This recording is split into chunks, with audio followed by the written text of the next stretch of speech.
Greetings, family. Welcome back to my channel. I have a follow up for my subscribers coming to you from Julian Brown. As I said in my previous video, Julian Brown had been reported missing by the internet, and many persons around the world were wondering if he was indeed alive and well. His mother actually went to the press and indicated that her son was fine, but he was keeping a low profile for security reasons. I speculated in my last video that perhaps some nefarious activities were at work on the part of the automotive industry, on the part of gasoline and fuel proprietors. Well, family, our brother Julian Brown has resurfaced, and he has told a very disturbing account of what has been taking place for the past few weeks, actually, for the past few months. I will let you all hear what our brother has to say about this situation. He went live on Facebook to clear the air and to allay the fears of his global following, who are excited to see the prospects of this groundbreaking invention. Okay, as I said in the previous video, our brother is able to convert plastic waste into a valuable fuel source. Okay, family, but I'll let you all hear what he's saying, and I will continue on the other side of this video. Hey, somebody tell those hackers, "He vuelto, perras." I'm back, bitches, and don't ever think I'm gonna go down without a fight. But I promised you guys in my last video, I'm still working, I'm still building no matter what. And thank all of you. I am so humbled to have the whole world's support. And I want to let you guys know that when some force is fighting me, you're not just fighting an individual, you are fighting the whole world, and you are fighting the source, because this is not mine. This was bestowed upon me by the Most High. And I am just a vessel for the collective consciousness, so no amount of nefariousness can triumph somebody who walks in righteousness and faith. You see, these hackers, they got into my iCloud, and they were able to basically remotely watch and view my entire phone. I figured out they were in my phone, kicked them out, and they had no more access to my phone, but they still had access to my Instagram somehow. My best guess is that these hackers were using some type of session token because they cloned my iCloud that was having the session tokens connected to my Instagram account. But to be honest, my best guess is yours. So you know what? I know you hackers are watching this right now, so how about you let the world know what you did? And while you're at it, you can also let the world know how all three of my microwave irradiated nuts taste in your mouth. They posted my driver's license 3 days back to back in front of millions of people. And no matter how many times I get in the account, delete the license picture, and then change the password, change two-factor, everything, they get back in. And I started to realize, wait a minute, these people have been studying me for 6 months. They have some type of back-end way to get into my account, and they know I'm the type of person to want to share with the world what's going on, keep you guys in the loop, and they're using that against me. So I said, you know what? You're not going to put me in a chess move. I'm going to do the opposite of what they are expecting. I'm going to break their plans by going silent. Since these hackers were exploiting past session tokens associated with my old iCloud they had a control over, the only person that could help me was Meta. My cybersecurity team couldn't. I couldn't help myself. We all know Meta is really slow. I reached out to them, look at these screenshots. They said, okay, this is a specialized case.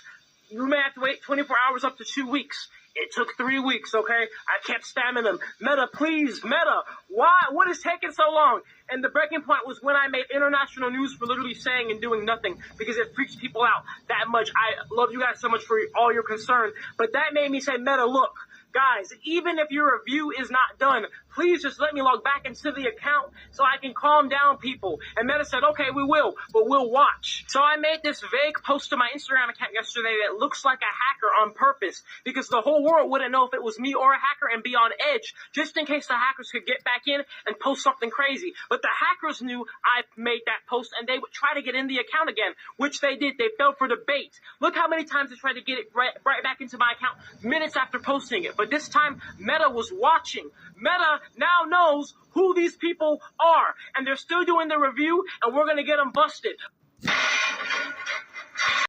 While we're on the subject of hackers, one of our brothers, Dr. Umar Johnson, has also came to the press and indicated that his accounts were frozen, right? Many persons on the internet were clowning Dr. Umar, saying that he's broke. Many persons were wondering about the fate of the FDMG Academy, and it basically caused many persons to cast a lot of doubt on our brother, Dr. Umar Johnson. I'm not going to call any names, but a particular YouTuber compared Dr. Umar Johnson to Marcus Garvey. I think this comment that he made about Dr. Umar Johnson and Marcus Garvey was in poor taste, right? But our brother on another YouTube channel said that not only was Dr. Umar Johnson a scammer, this brother even said that Marcus Garvey was a scammer. And so, family, I thought it would be appropriate to make a few reflections about this situation. I think it's all too common in the black community to assassinate the character of individuals that are doing the work. Hear me out. School isn't open, but hear me out. I think we need to give our brother, Dr. Umar Johnson, a chance to realize his vision before we try to tear him down and cast aspersions about his character. Okay, yes, the school has been taking a while to build, but I can't think of any other academies that are being built for black people that have been established that are actually up and running, right?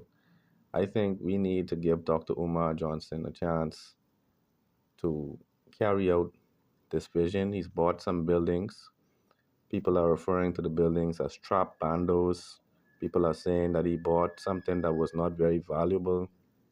But the point is, he actually acquired some buildings in the interest of building the school. And so, now this would not be the first time that a black leader has attempted something only to find that the dominant society will try to sabotage not only the plan itself, but also the character of the leader in question. Okay, Dr. Umar Johnson has stated that the bank that he has known all of his life has actually decided to investigate his personal account and the FDMG account because of some suspicious activity on his accounts. So, this would mean that individuals outside of his organization would have tried to access the funds on his accounts, and this was flagged as suspicious activity by the banks. Okay, so I think we need to take our brother's word for it rather than cast aspersions.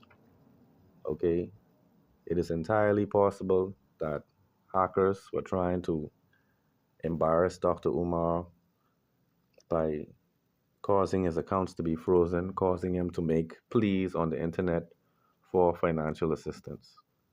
Okay, and it has worked like a charm.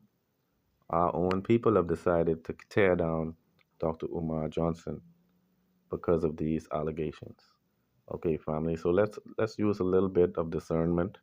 Let's not jump to conclusions. Let's let our brother have an opportunity to clear the air. When the banks have completed the investigation, he should have access to his accounts. There have been no claims in the press that Dr. Umar Johnson is under investigation. The banks are investigating the bank accounts. So, family, let me know your thoughts about these two situations.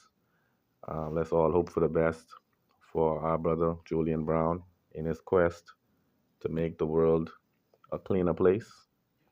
Let's look out for our brother Dr. Umar Johnson in any way possible. Okay, we've seen individuals that have killed multiple persons and were able to have a GoFundMe account that raised $4 million. Okay, racist individuals have killed and have raised millions of dollars in support of their obvious guilt. And so I don't see why we should be as critical of our brother who is actually working on a noble endeavor. Okay? Let me know your thoughts in the comments below about all of these dynamics. One love.